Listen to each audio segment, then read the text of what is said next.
Hello. Welcome back to Teach Languages Online, the podcast giving you the best advice about your online language teaching business. My name is Lindsay of Lindsay Does Languages. I am your host for this show and for this episode.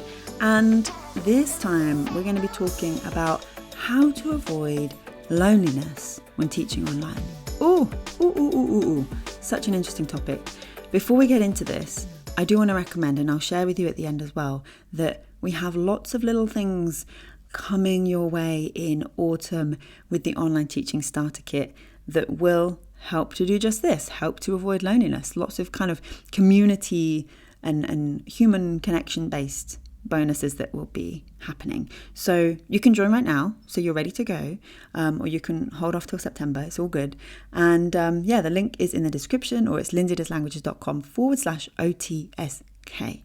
Okay, so let's talk about this. It's a tricky one, right? When you're running your own business, especially when you're working from home, it can be just all too easy to not speak to people for days. And when this leads to loneliness, it's then easy to feel resentful towards your work. So we really want to flip this around. We want to tackle this before it becomes a problem. Does that make sense? So we're actively seeking out things that we can do, things we can put in place to help avoid this. These are all things that I do, that I've tried myself. Let's get into it. So first of all, it's all about knowing your recharge status. And I'm intentionally kind of created this phrase, recharge status, because I kind of get bored of introvert, extrovert. I don't think it's that simple in this regard, because avoiding loneliness, the obvious answer is just get out there and meet people. And it's not just about that, right? You could be in a crowded room and still feel incredibly lonely. And so that's why it's also worth knowing your recharge status, aka, are you someone who benefits and draws energy from being with others, or do you find it enjoyable but also a little draining? And that's why I'm and I know I'm saying the words as I'm telling you why I'm not doing it, but that's why I'm not saying extrovert, introvert, because that then I think often gets reduced to, if you're an extrovert, you recharge from other people. If you're an introvert, you hate being with other people. And that's very offensive to introverts. It's not that you hate people. It's you can find it enjoyable, but it could also just be a little draining. So it's really important to know where you kind of recharge off the bat, because if you're thinking, I want to avoid loneliness, I'm just going to go out every single day and fill my time, that isn't necessarily it, right? Because if you find social interactions enjoyable but also draining, just please don't feel that to avoid loneliness, you simply need to spend more time with people. Because if you do, and that's how you feel in the first place, that'll just lead to frustration and exhaustion. Okay, so we've got that out the way. That's the headline of the whole thing of this. Now we've got some kind of core ideas that will help. So here we go. Get outside. That's it. Get outside. It doesn't have to be anything elaborate. You don't even have to speak to anyone else, but you do need to get outside. For me, I normally walk before work, kind of first thing in the morning normally. If I can, on my lunch break too.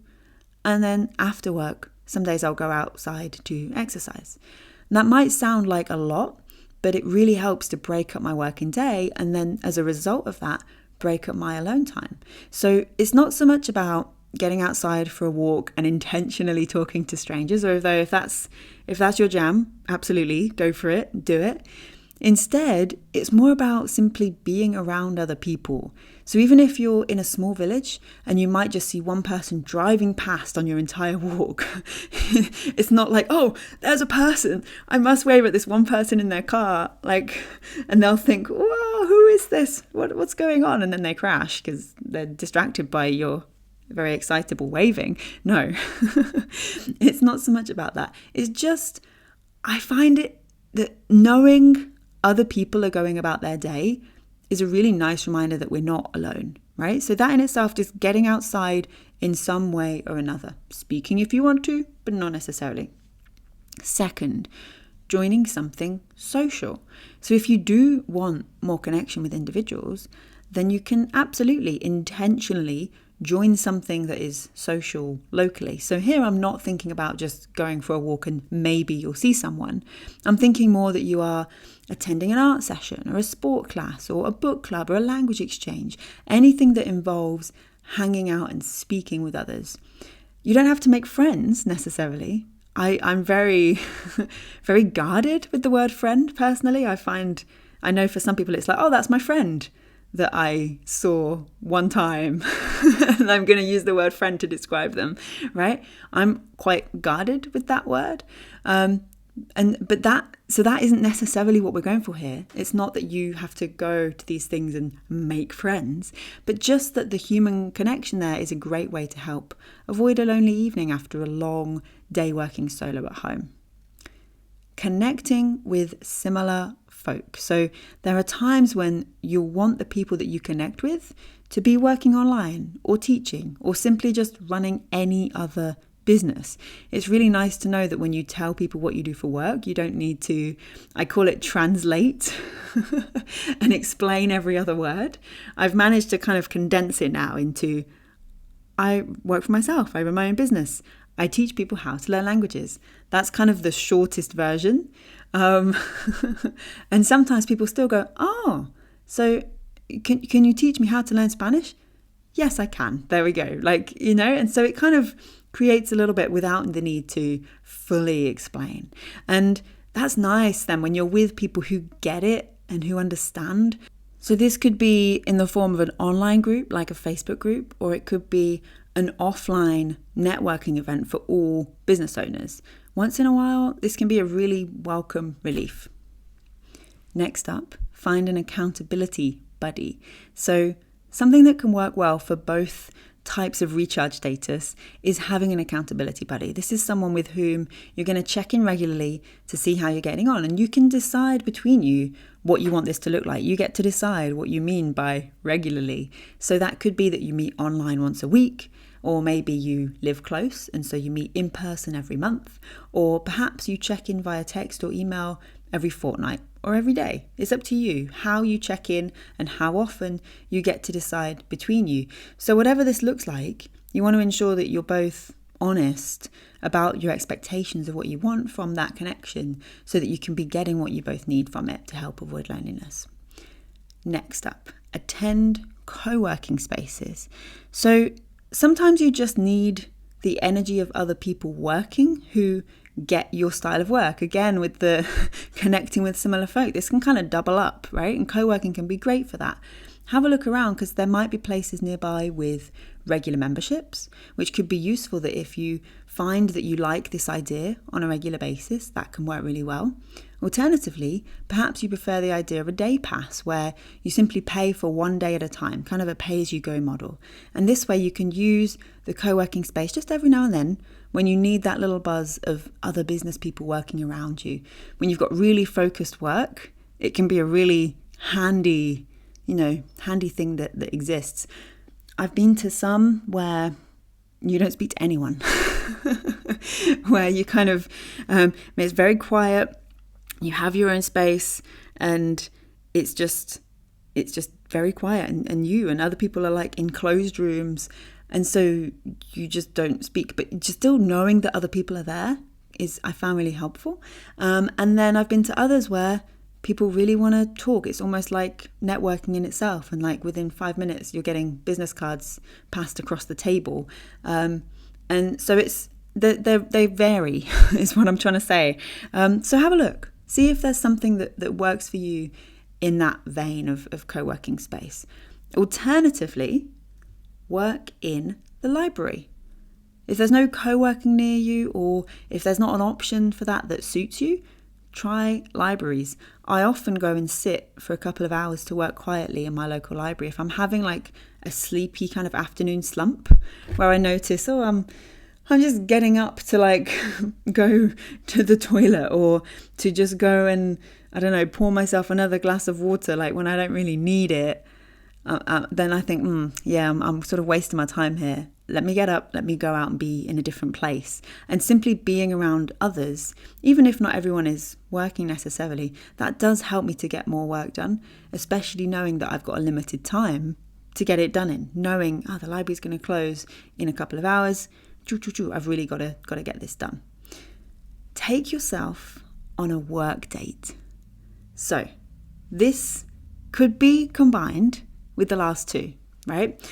Maybe you're like, what is a work date? Well, it's a whole day of just you, your laptop, your notes, whatever you need for a particular day of work, catch up or check in that is mobile and portable, right? So for me, I like to catch a bus to nearby cities and towns, find a cozy cafe, a library, or even a co-working space for a fresh change of scene. And bizarrely, there is some kind of power, some kind of magic in this change that often comes in unexpected ways. So it's very, very rare that I'll take myself on a work date and not get an unexpected enrollment on a course or not get an exciting opportunity pop up in my inbox, right? So very recently, I was in a short video on BBC for BBC Ideas, and that email, the initial email said, would you like to be in this video, came on a day where I'd taken myself out for a work date for the day. I'd gone and I'd done some work. I'd gone and had some lunch. I'd done some more work. I was on the bus back and I see this email, right?